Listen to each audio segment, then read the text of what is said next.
Outback Truckers. Steve Grahame is up the creek without a paddle. Starting to get to be a hard day's work at the office today, I think. On a desert island delivery. So I don't want to twist up that frame with that engine too much. Faced with a monster load. That wheel's nearly off. I reckon okay. Yogi's running out of road.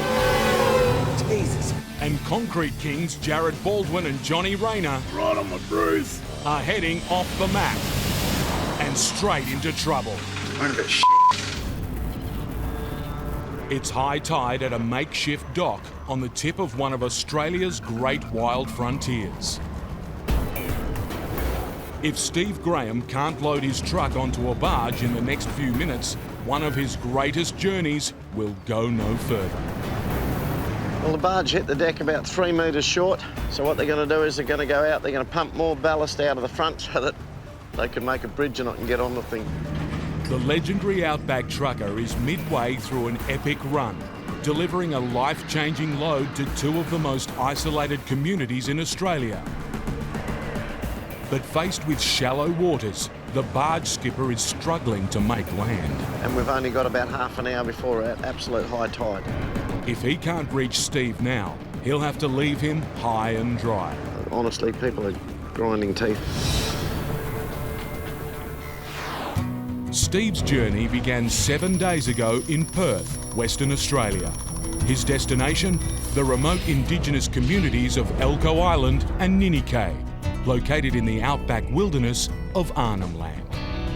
This vast expanse is 5 times the size of Israel and home to some of the country's toughest terrain. So far on this run, Steve's battled his way through near 5,000 kilometres worth of dirt, damage and dramas. Absolutely worst nightmare that could ever happen. On board his truck, 30 tonnes of fragile solar power equipment. It's worth $350,000, but to its new owners, it's priceless. Steve's freight will bring electricity 24/7 for the first time in their history. The first community is 130 kilometres offshore, on the remote tropical wilderness of Elcho Island.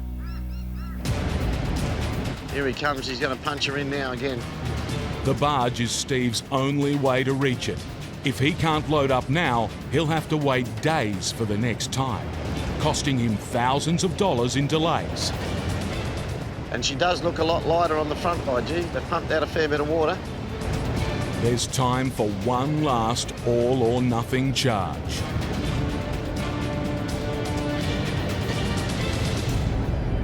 And she's coming in quick, by gee. She's going in good. We're going to get her, I think. Amazing. Right, I've got to start thinking about getting serious about my job. While the barge has made land, now the tide's turning. It must leave quickly or run aground. Steve will only get one shot at driving on board. To hold the barge in place, the skipper pushes his engines to full power.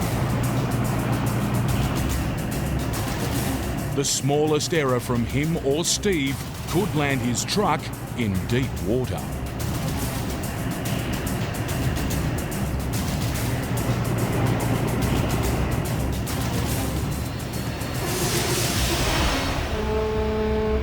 We just got on just in time to catch this tide. ETA Elcho Island sometime tonight, 9 or 10 o'clock. By nightfall, Steve's close. As skipper Adam knows, the next hazard will be unloading the huge truck onto an isolated strip of beach in the pitch black. 4.4 metres, the actual ramp goes underwater and you can be swept off the ramp there as well. I haven't done a truck this size here before. If we don't have a good angle on it, we're going to have a hard time getting this truck off. The next high tide isn't for days. If Steve's to make it off the barge, it must be tonight. It's 40 minutes to the barge landing. Now I start to get nervous. The skipper did come down earlier and say he couldn't get a wink of sleep because he was worried about this landing, and that put me off tee. One slip and he could bog or damage the truck. Worse still, it could tip into the sea. Then, in the distance, there's a sign of life. That fire on the beach is them waiting for the barge to come in. They're hoping we can get all this stuff off tonight. So am I. He's come nearly 5,000 kilometres to get here. Now, the fate of Steve's journey lies behind the barge's ramp.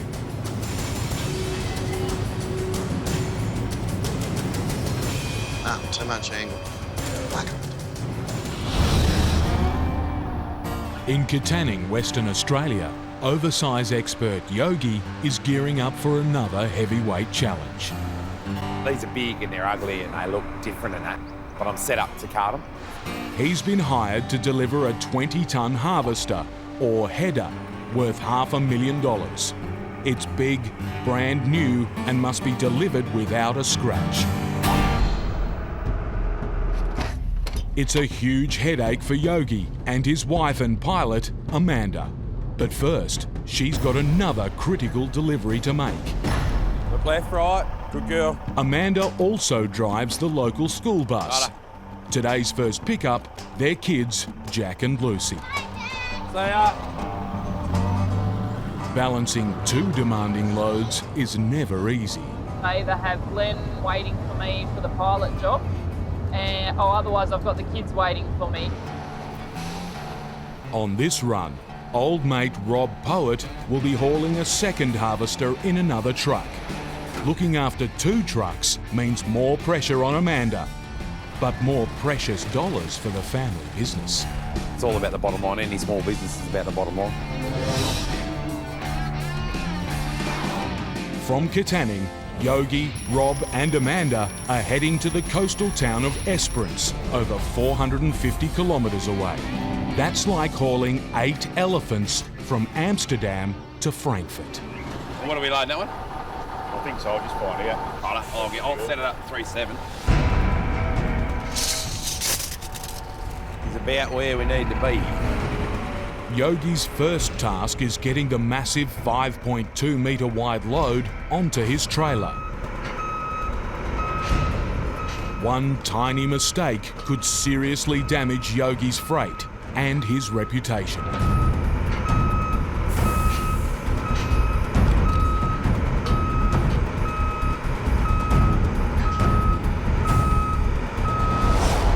But something's wrong. It's a lot wider than what we thought, eh? But have a look at that wheel is over there. Like, yeah. That wheel's nearly off. The whole job's suddenly in the balance. I don't reckon I can cart it. Gee. How wide you think? Go at 3.8. Yogi's only hope is to widen his hydraulic trailer as far as it will go. It's going to be close. But if he can't load up, Yogi faces an empty truck and an empty wallet. I can't give this load away today because then I won't work today, so. The trailer's at maximum width. Now Yogi and Rob must be millimetre perfect. Slow, steady. One slip and they'll be picking up the pieces before this job's even begun. In the town of Katherine in the Northern Territory, trucking mates Jared Baldwin and Johnny Rayner are getting set for the toughest job of their careers. Oh, right on my bruise. The pair met when Johnny rescued Jared from a breakdown on a lonely stretch of dirt highway. This is where we met, mate. I think when you're broken down here as well? Yeah. 1 year on, they've been working together ever since. Do you want me to take my shirt off, Johnny, so you can watch me pump iron? He was keen to come give us a hand for a couple of weeks and he's still with me, so I guess he must enjoy it a little bit. Like the place and jacked up with his sister, so he gets like a day around there. At 27, the boys are a new generation of Outback Truckers. Life out here can be hard. Just bruised, tired and all trucked out, I think. But these truckers like to play rough.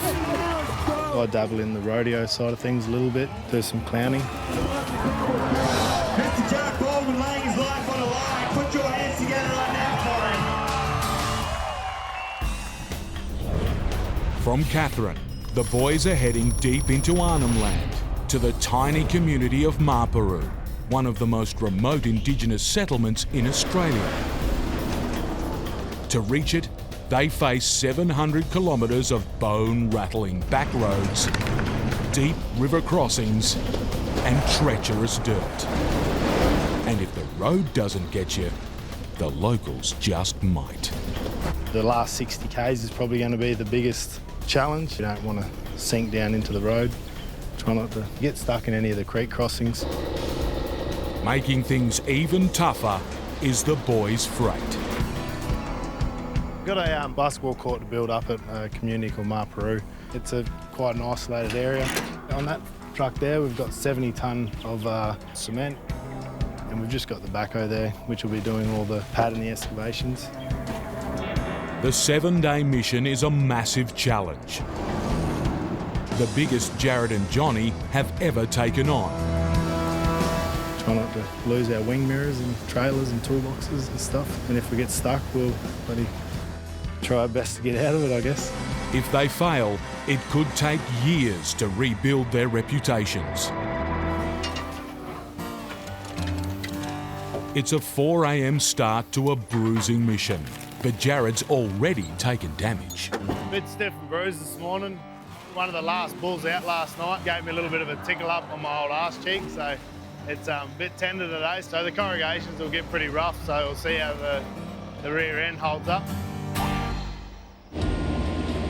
With the start of the dirt road comes days of punishing corrugations. It's torture for the trucks and truckers. It's a bit rough. Having a bruised rear end's not helping. The very dark black bruise, Johnny said when he checked it for me. The bruise is swelling up. Nice and tender. Ahead lies Jared and Johnny's first serious test. 2 river crossings. So we're about 5k from the Goyder River. We're going to give it a crack going through the first little offshoot. Both crossings are deep, with steep, slippery banks on either side. Get stuck here and help is hundreds of kilometres away. Jared wants to be sure the trucks are ready. So we're just going to top up the tanks. The little bit of fuel that's left in the tanks, if we don't top them up, we'll run to the back. And the last thing we want to do is stall up the side of the river. It's not a good spot to be in. With the fuel topped up, Jared's first to cross. On our way, mate. Hauling 70 tonnes of freight, he'll have to bury the gas pedal to make it up the steep riverbank.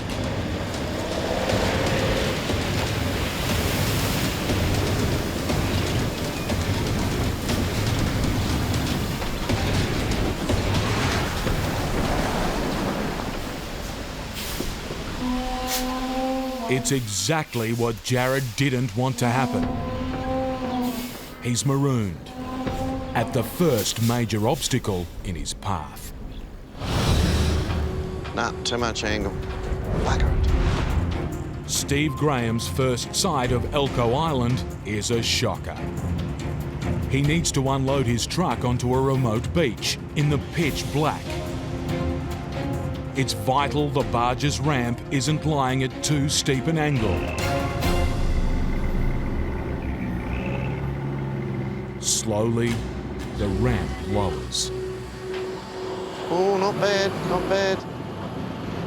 Not bad. I think we'll get her there, mate. Yeah, it's good, eh? It's really Yep. good. Shit, we got luck here, I think, Jimmy. The angle may be good, but now Steve will have to reverse his 20-metre-long truck off the narrow barge. Blind.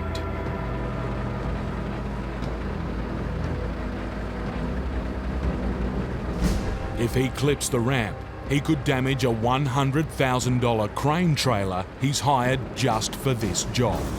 Every inch could bring disaster. How am I looking on that engine, mate? Until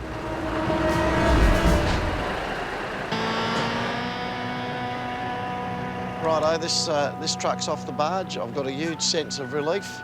Tomorrow morning I'll unload this, and tomorrow's another day, so we'll sort it out then.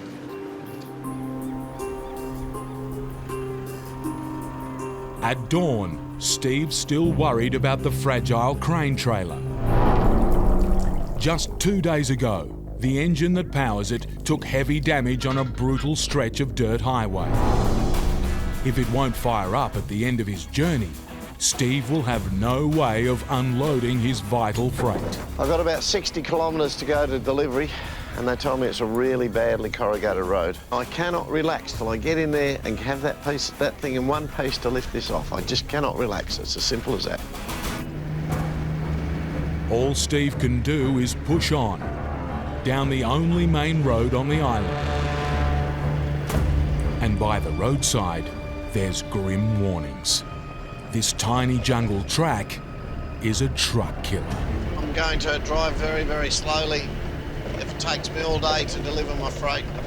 And this is how the day will go. I will just idle along. At least the scenery's pretty. Faced with deep corrugations, Steve's reduced to a crawl to protect his rig. I've only come 12.5 kilometres. It could be anything to deal with yet. The next 40k. My mind's constantly worried about that bloody engine hanging under that trailer. That's what I'm thinking about. It's painfully slow going, but there's worse to come. This is soft, gutless sand through here. A little bit scary, this stuff. If Steve loses traction now, his truck will sink in deep, while the struggle could rip the guts out of his fragile crane trailer. That's what will break this thing in half.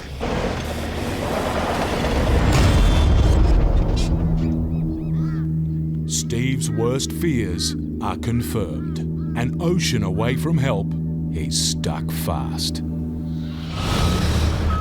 This is one of the closest ones I've ever put on. There's like millimetres in this.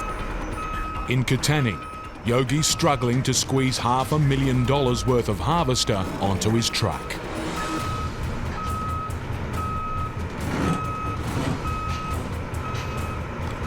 One lapse in concentration from Yogi or Rob, and the delicate operation could end in disaster.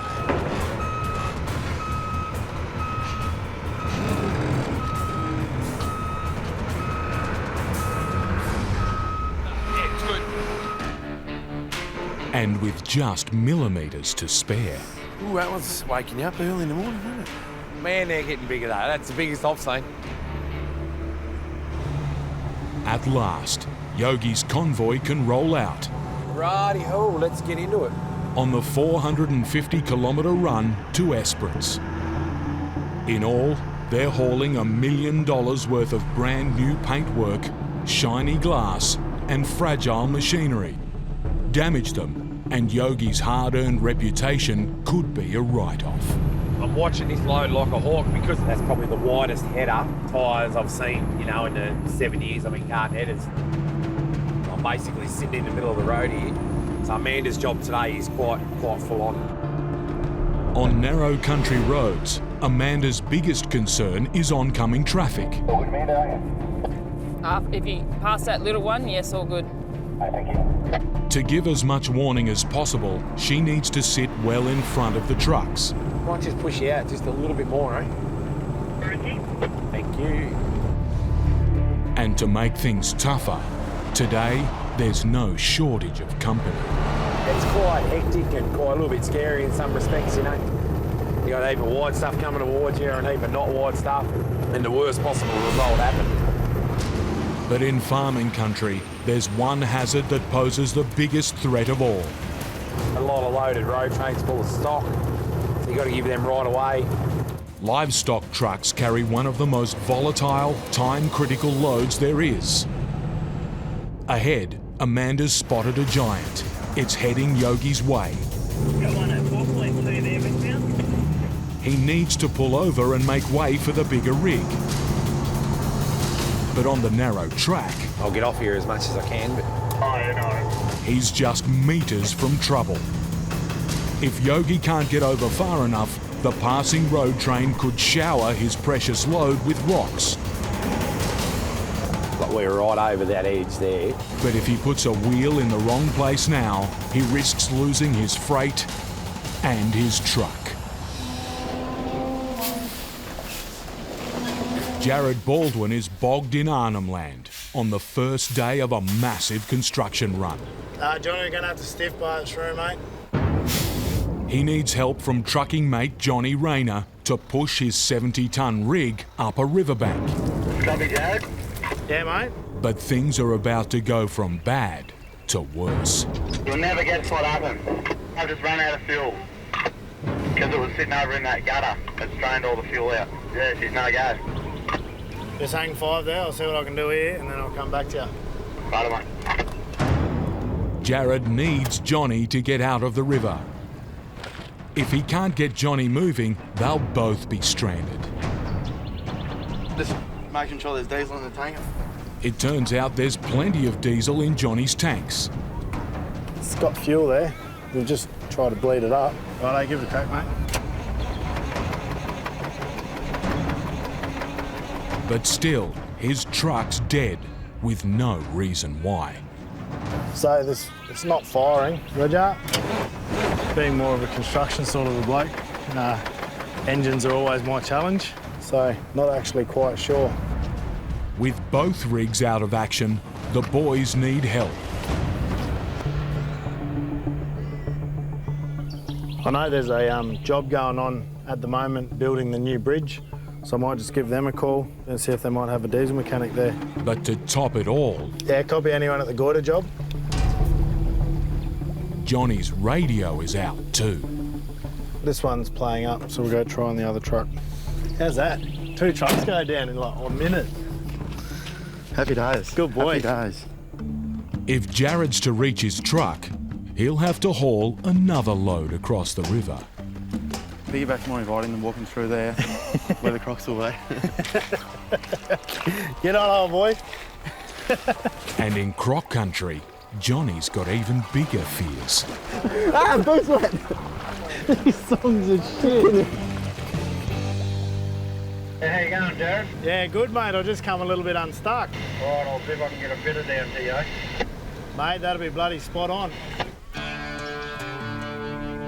With Johnny out of commission, Jared will have to get himself up the riverbank by hauling his trailers one at a time.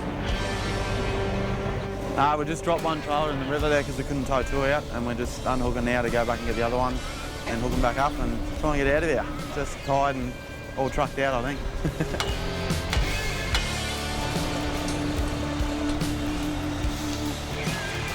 With the job almost done, there's a welcome sight. Our fitters just arrived to fix that truck, so see if we can work out what's wrong with it. It should be all good.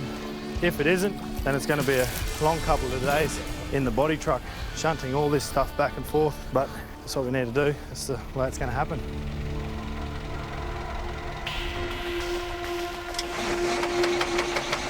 But at Johnny's truck, the news isn't good. The engine's fuel filters are full, That's more than that, sure, eh? but not with diesel. Yeah, wow, that's water. We're in a bit of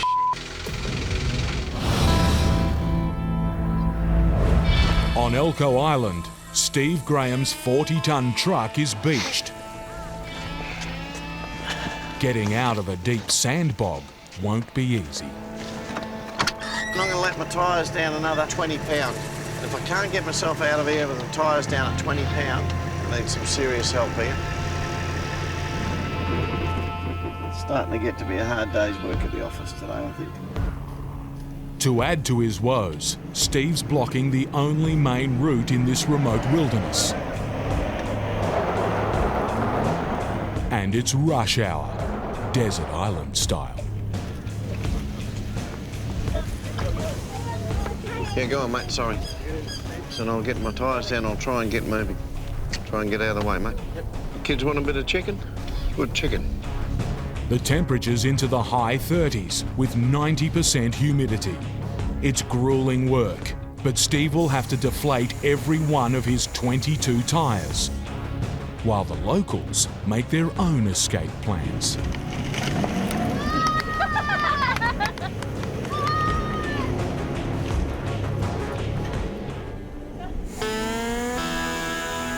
But Steve's not going anywhere soon, and behind him, a tropical traffic jam is starting to build up.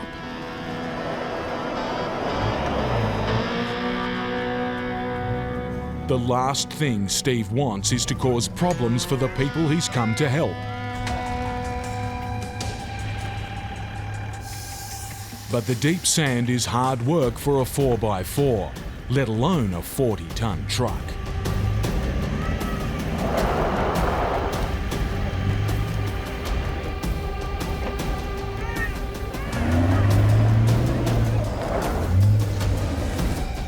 Finally, Steve's ready. The finish line is just 20 kilometres away.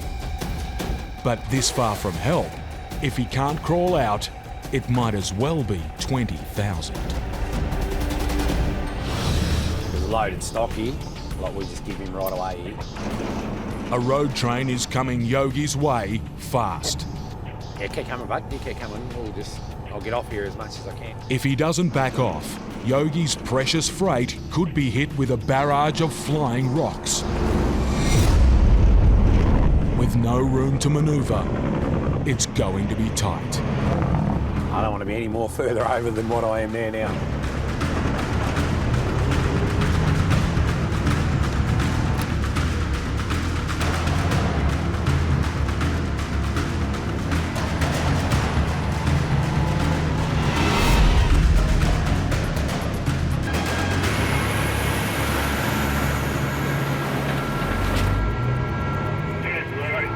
No dramas at all, Chief. No dramas.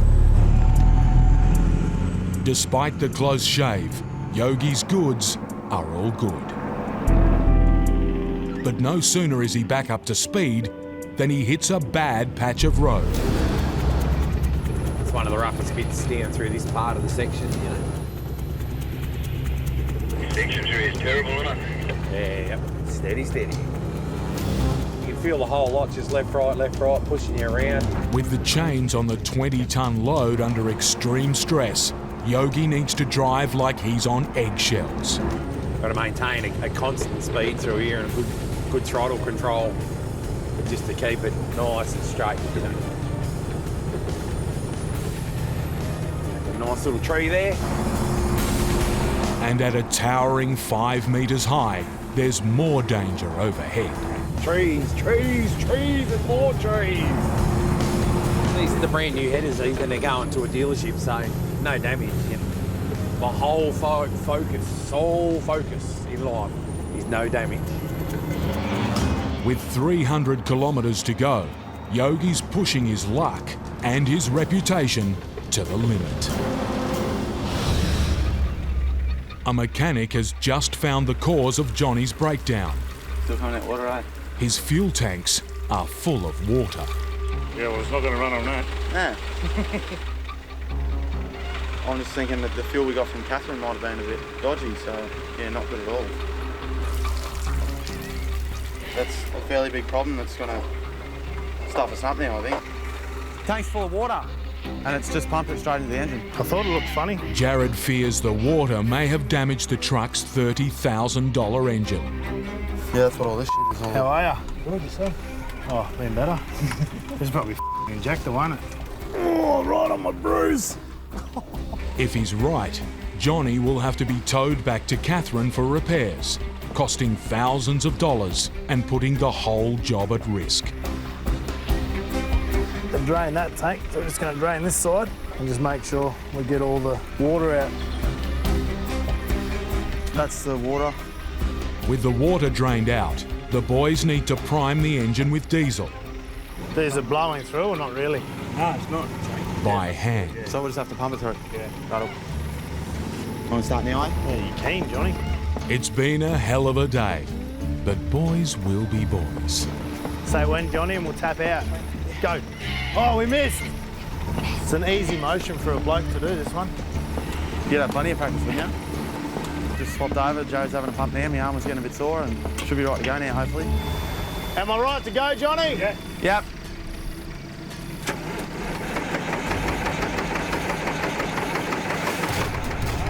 Righto.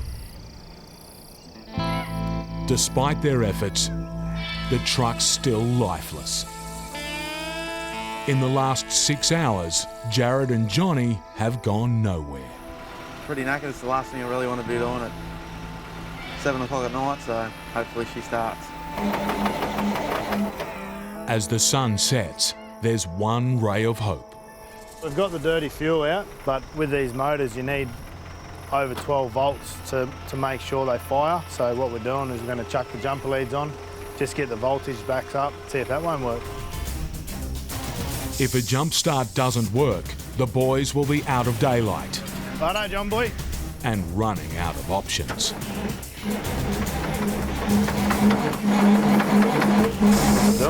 Pull up.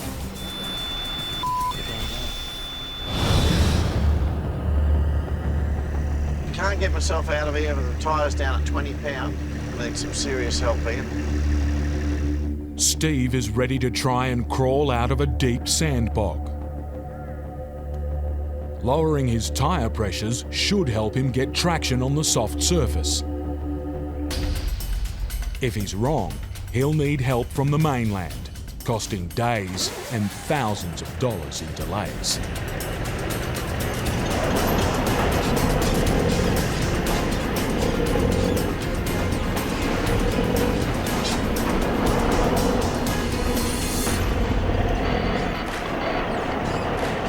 He's a long way from home, but this Outback Trucker's not beaten yet. Dropping the tyres to 20 pound worked. It got me out of that bog hole back there. I was worried that whether it would or wouldn't, but it did. There's just 20 kilometres to go to Steve's destination, but the road's fighting him for every metre. This jungle is getting to be a bit of a nightmare with scratching the truck and the paintwork as old as what it is. To protect his damaged crane trailer, Steve's barely managing walking pace. I've been at it now 7 hours for just on 40 kilometres. I'm still worried about that engine. I'd like to think I'll get it over the line the last 8 or 10 Ks and get this unit off. At last, there's signs of civilization. So I'm nearly there. After carving his way through the jungle, he's made it to the drop-off. But it's just not Steve's day. I'm not going to get around here in a fit. Geez, I don't want to twist up that frame with that engine too much, you know. I can back and come across here. I'll do it, mate. Just watch me at the front, and if I'm going to hit a tree or something, just stop me.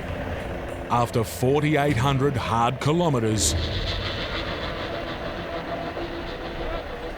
even the last 10 metres are a battle.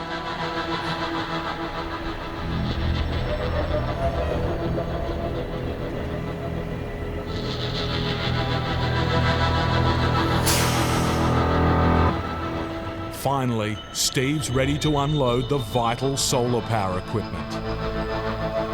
And now comes the moment of truth. I'm going to give it the big test. Now the whole job rests on his patched-up crane trailer. Since almost being destroyed, it's been dragged across the sea and through a jungle. If it doesn't work now, Steve will have come all this way for nothing. Yogi and Rob have reached the end of a bruising country back road. The bad news? They've got company. Lots of it. Now we're on pretty much the South Coast Highway. It's a bit of a tourist route for caravans and stuff, so you're sort of wary of it and you watch out for them. Every time a car goes past, you're always looking in your mirrors. Have they gone off far enough? And you hope they don't flick rocks. And On the main highway comes a higher speed limit. Now, every car is a threat to their precious load. They got off with the gravel a bit for us to give us room, but they didn't slow down. They went boring through, doing their 110 and get pelted with rocks. And, we appreciate them giving us a bit of room, but it'd be nice if they slowed down a bit too. every passing is a drama.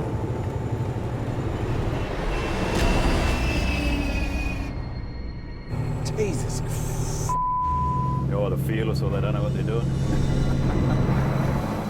On the busy road, the hazards keep coming. Up ahead lies an accident black spot, a narrow bridge. There's one bridge up here that Amanda's got to close. It's on a bend and we come onto a crooked. She has to stop the cars on that bridge. To get through it, Yogi and Rob must put their trucks and their lives in Amanda's hands. The bridge will be temporarily closed for 2 oversized vehicles heading south. She needs to position herself where she can be seen. With her car blocking the highway, Amanda's risking her own safety to protect Yogi and Rob. Pretty serious part of the job. It's a pretty dangerous part of the job. And the bottom line is simple. We won't fit on that bridge with a car. Been at it for about 2 hours now. It's starting to get a bit old. Just want to be going again. Despite every effort, Johnny's truck is refusing to start.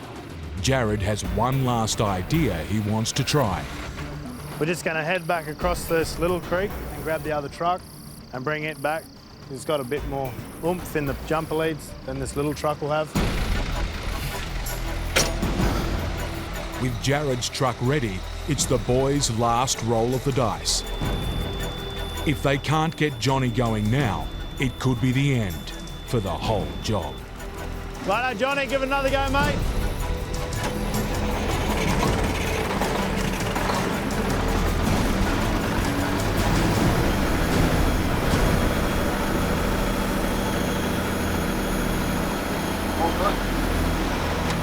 After 6 hours of silence, the sound of diesel is music to the boys' ears.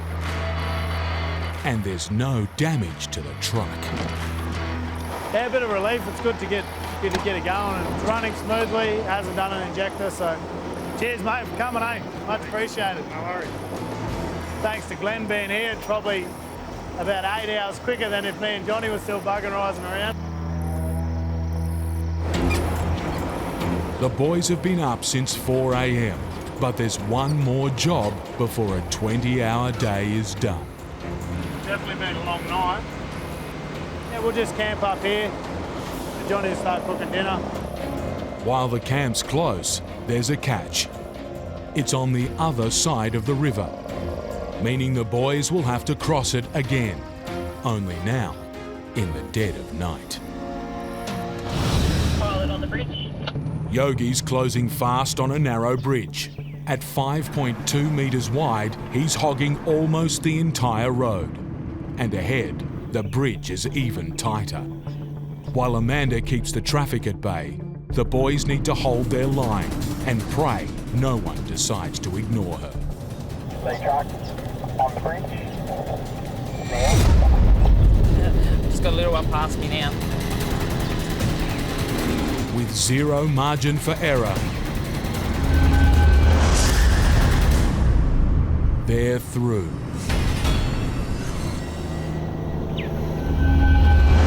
And just in time. You just got to be on your game through here, and it's just all there is to it. After a high-value, high-stress mission, finally they've reached the drop-off in Esperance. Thanks to everyone's hard graft, the $1 million loads arrived in showroom condition. So another successful load means another happy customer. Kendall Trucking has delivered once again. Happy life, happy wife, another wad full of money in the bank. Thanks for that. We'll wrap this one up, put this one in the bag, big trucker. Now there's one more deadline to beat, to make it home and see the kids before bedtime.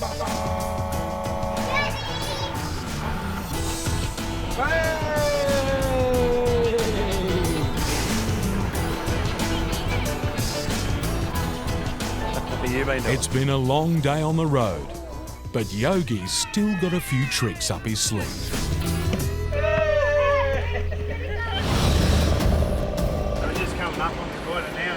After a punishing day in Arnhem Land, a midnight river crossing is the last problem Jared needs. You never like to go through a crossing at night, and can't really help the situations you get into. The Goyder River is deep and wide, with steep banks. It's a dangerous crossing, even by daylight. Hit a hidden rock or sandbar, and Jared could end the day wedged in the middle of the river.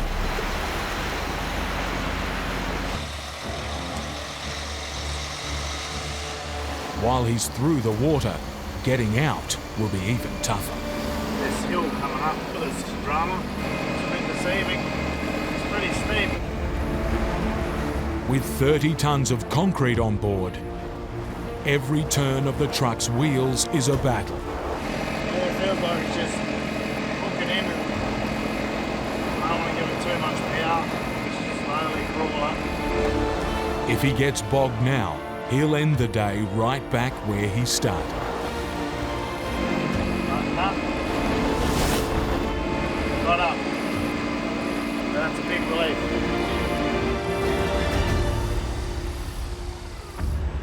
Now it's Johnny's turn to take on the goiter. Just hours ago, his rig was crippled. But at the end of a brutal day, on the biggest job of his career, he faces the river in the dead of night, in the middle of nowhere. Steve is about to find out if his epic mission to Elcho Island will end in success or failure. If his fragile crane trailer isn't working, he'll lose days and dollars waiting for help from the mainland. And now comes the moment of truth.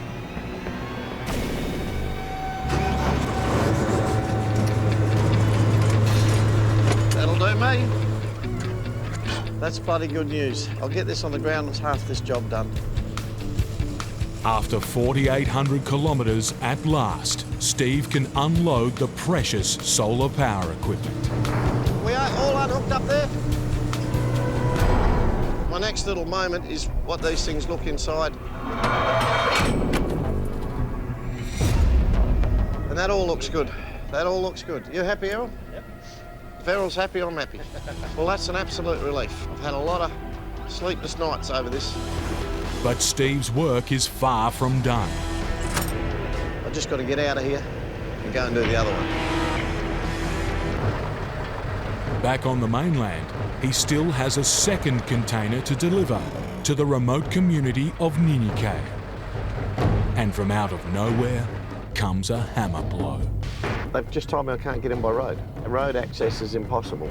There's only one way to get Steve's truck into Ninike: another barge.